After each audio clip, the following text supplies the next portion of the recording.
right, y'all, pull up a seat because the tea today is historical and hot. We're talking about the parallels between the 1920s and the 2020s. And now, before you roll your eyes and say, that was 100 years ago, I'm here to tell you we're living through the remix. Different slang, new toys, same selfish mindset. Let's get into it. Welcome back to I Got Tea. Time to educate America. And I am your host, your truth teller, and your reminder, Shaniqua. So today's cup of tea, we're talking about how America has circled right back into the same chaos it swore it learned from. We're living in the remix of the 1920s, the new roaring 20s, if you will. And baby, the beat hasn't changed. It's looking like deja vu in high definition.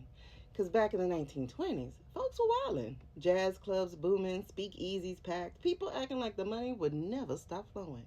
But behind the party lights, racism, corruption, and greed were rotting the country from the inside out. Now, a century later, same energy, different outfit. We've got influencers instead of flappers, tech billionaires instead of oil barons, and behind all the filters and headlines, we're still letting greed make the rules. We call it progress. History calls it repetition, and America just keeps choosing profit over people. Now listen, if history really does repeat itself, what does that say about us? Are we the students or are we the fools?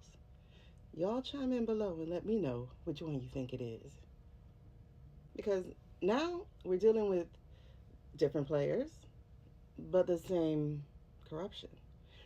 The only actual difference is that our biggest adversary isn't hiding in alleyways. It's sitting in the Oval Office, running amok through Pennsylvania Avenue.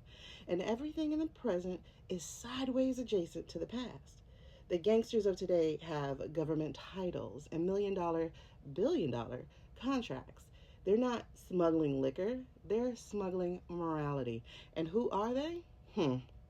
They're the descendants of the Confederacy, the KKK, Nazi Germany, and apartheid South Africa, all rolled into one administration, propped up by the descendants of McCarthyism and Jim Crow.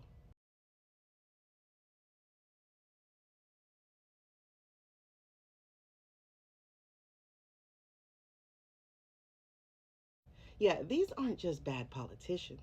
These are the inheritors of every ideology that ever tried to strangle progress in its sleep. And now they're signing defense contracts so bloated they make the Great Depression look frugal. And they're handing out corporate deals like candy while schools crumble and citizens ration insulin. This isn't patriotism. This is a merger between white supremacy, capitalism, and greed, rebranded as leadership, or as we will call it, the GOP. Now let's get into this greed cycle because the 1920s were called roaring because everyone was making noise, but nobody was listening. History's got a dark sense of humor because the 2020s sound exactly the same. Back then, wealth meant freedom. Now it means insulation. Billionaires hoard resources, politicians sell their souls, and everyday Americans are told to work harder while the system resets around them. And here's the bitter sip. The problem isn't just the rich.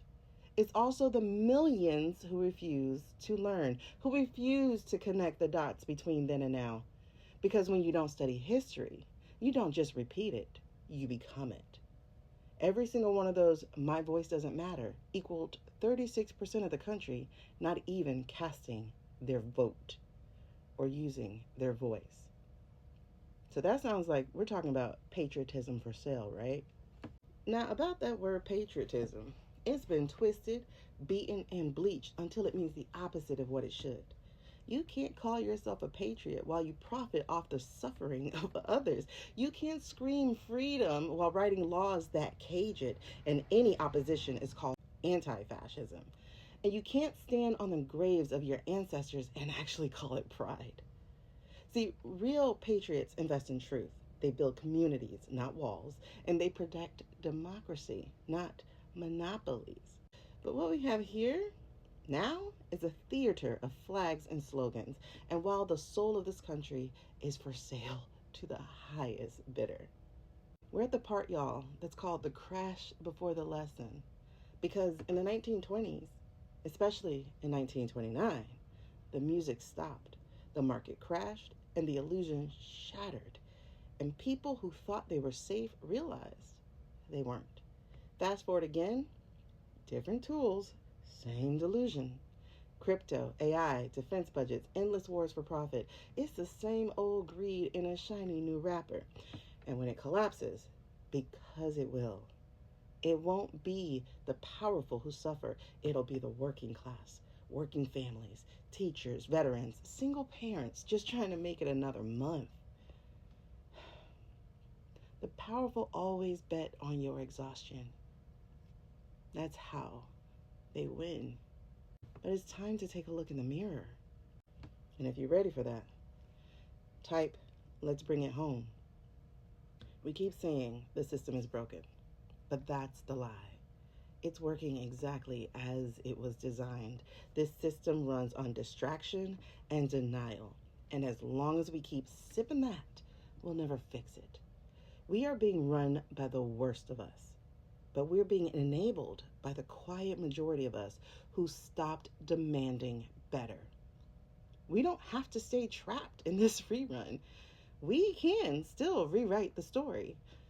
But that starts with courage and a very hard look in the mirror. Well, that's your tea for today. We are living in a new roaring 20s, and the same forces that wrecked the last century are back with better branding. Knowledge is power. Silence is surrender. So, I'm Shaniqua, and this is I Got Tea. Time to educate America, because somebody has to. Share this, comment below, and make sure that you come back for our next episode. Until next time.